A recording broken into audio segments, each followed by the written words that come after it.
So not plagiarizing, Reenie. Yeah, another clove cigarette. Yeah, I can smoke 2 in a day, or 2 in 2 days.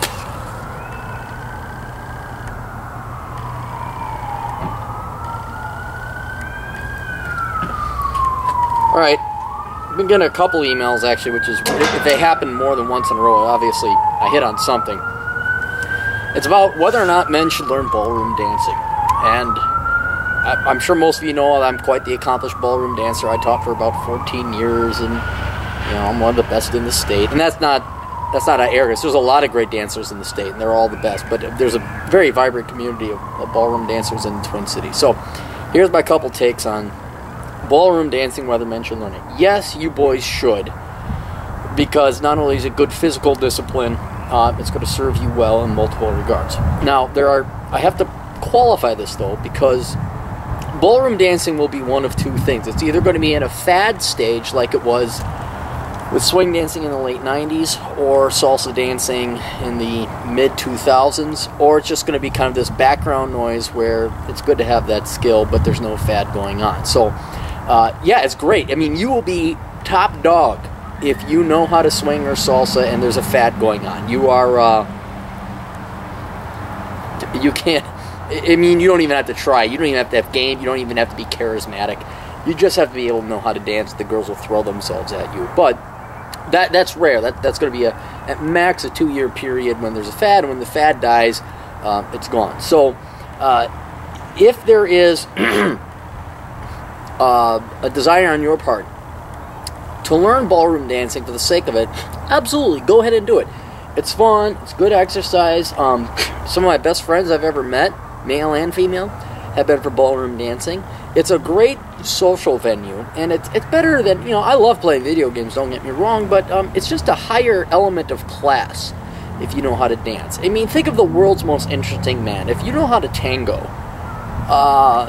+5 charisma, man. I mean, whether or not there's a fad going on or not. So, in that regard, you should learn it, not only because you want to, but it definitely is a step up. The person who knows how to ballroom dance is a slightly higher caliber individual, might I say.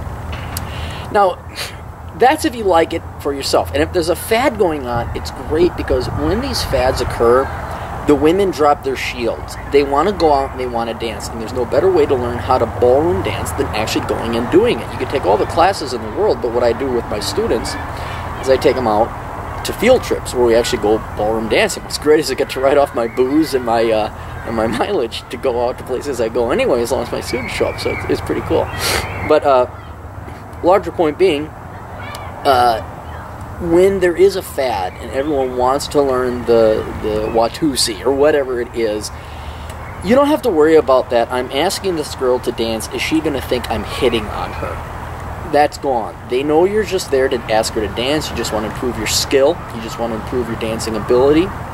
And it's great. It's some of the best times in my life. It's just, you could ask any girl. Everyone was willing to dance. No one said no because they knew you weren't trying to hit on them. It was wonderful. It was great. Now, inevitably that scene will die, and then you'll go to the various salsa clubs, swing clubs, ballroom clubs, whatever. And then what ends up happening is what was really cool and really open source software type becomes cliquey and cliche, not cliche, but groups start to form, and it starts to turn into like a 7th grade click fest. Then women put their shields back up, and then if you're asking a girl to dance, it might become a little bit more difficult. You could be the greatest ballroom dancer on the face of the planet, and you could have the most innocent of intentions asking the gal to dance, but she might still turn you down, even though, just because she thinks you're hitting on her. So the dynamics of this has changed from a fad environment to what I like to call baseline. Now, baseline, the rules change a little bit. The fact, swing or the Watusi or whatever is the hip thing no longer serves to your advantage. So what you got to do is now resort to what I kind of like to call socio-sexual economics. And to simplify the theory a lot, no, it's going to be politically incorrect, but I don't care, because it's reality, it's true. Women want attention, men want sex. And there's no more of a high for a woman than being the girl on the dance floor, being spun around by a guy, getting all the like a firestorm, like a fire tornado, just sucks up all the oxygen. That girl sucks up all the attention, and I have seen this happen before, where I've gone and to weddings. I'm not the bride or the groom or anything like that. Neither is my date, but there's the bride, and I grab some gal, and I start dancing with her. And no one is even aware the bride exists anymore. All attention is on the hot little thing I grabbed off on the side, and one of the bridesmaids that was drunk or whatever, and they get pissed. But the larger point is women value attention, probably more than anything else. I have to say, I'd have to think about it, but I'll just go with that because I'm being politically incorrect and I don't care. So men, if you can deliver that to them, you can make them look like $1 million and to suck up all the attention in the room like a firestorm.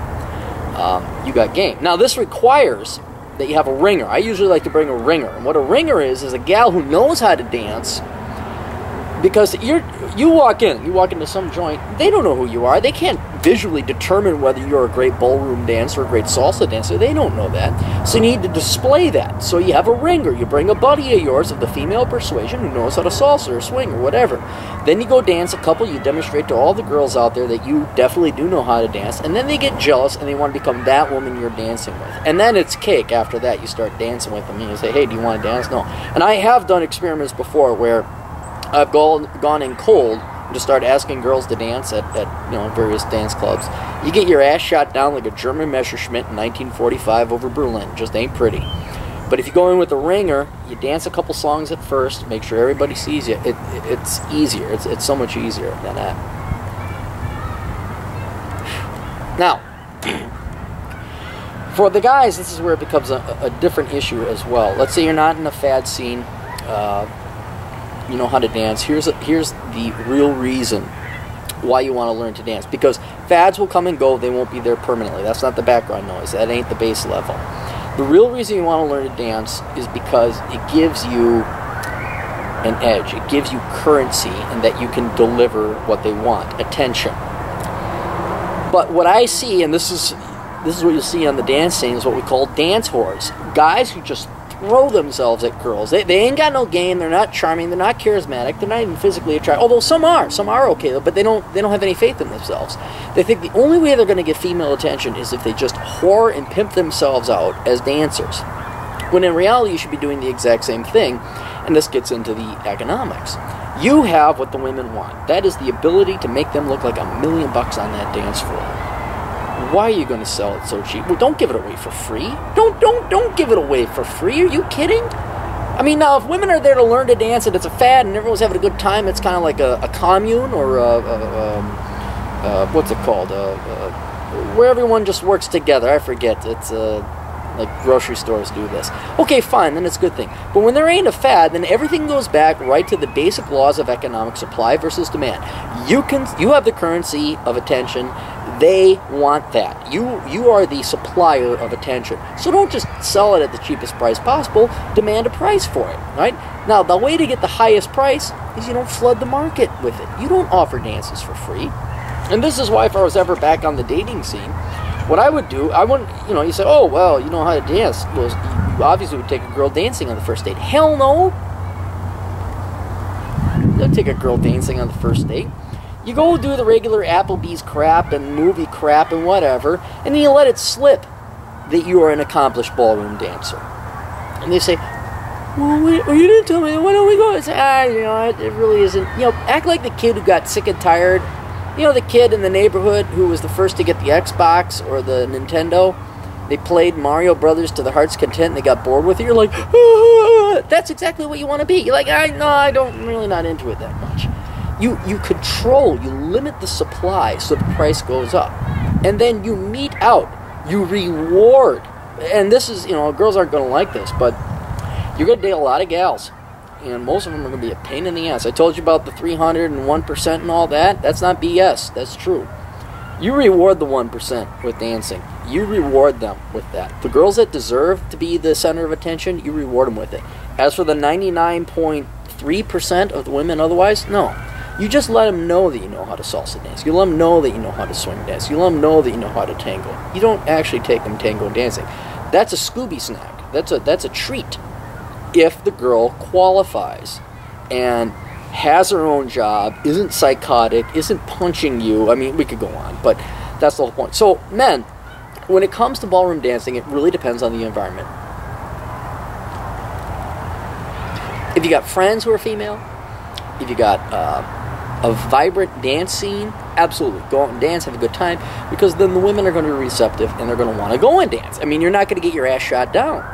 But if that scene isn't there, if that vibrant community isn't there, it immediately reverts back to the dark, cold, physical laws of socio-sexual economics, where they're not going to waste their time with nobody, Mr. You Nobody, on that dance floor, unless you prove to them that you know how to dance. If that's the case, you got all the cards. Don't flood the market. You know how to dance. Kind of live like, yeah, I do. Even if you love to dance, I used to love to dance. Now I'm kind of, I dispense it. But now the only people I dance with is, female friends of mine who I really do love and care about, girlfriend, and I'll dance with relatives, or I'll dance with old women. That's a great thing right there. Listen to me. If you want to throw people off for a loop, you go to a wedding. No old woman, no grandma's ever going to turn you down because they're old enough and wise enough. They're not desperate. That's the difference. You think, oh, they're old, they're desperate, they just love dancing. No. Older women, the grandmothers, they love to dance. And they are polite and kind enough, they'll never turn you down. And you grab Tilly, or you grab Ethel, or you grab Gertrude, and not only are you going to make a nice old woman happy, she'll ear-to-ear grin. Nothing better than that. You may be going to hell, but you go to a lesser depths of hell if you dance with a grandma. They eat it up. And then you want to talk about a ringer? You dance with Tilly. Tilly's your ultimate ringer, because you're going to dance with Tilly, and then all the little 20-something babes see that. But you don't dispense that raw talent on them. You gotta make them work for it a little bit. So I know it's evil what I'm saying. It's cruel and horrible, but you know something. If you're really intellectually honest, you realize Glamour and all the other female magazine craps have been saying the same damn thing. It's politically incorrect when men do the same. So thankfully, I don't give a damn. But in any case, boys, that's the deal. Okay, learn to ballroom dance for yourself. Learn to ballroom dance, especially if you have great kick-ass female friends and loved ones that you really care about. That's great, good time. Nothing's better than dancing. But if it's going to come down to using dancing to score or be used as a tool to attract other women on a romantic or sexual level, you can't flood the market. You can't be a dance whore. You gotta meet it out with a lot of discretion. Maybe once a month. Maybe. And trust you me, that's going to make your life a lot easier. So, toodles, kids.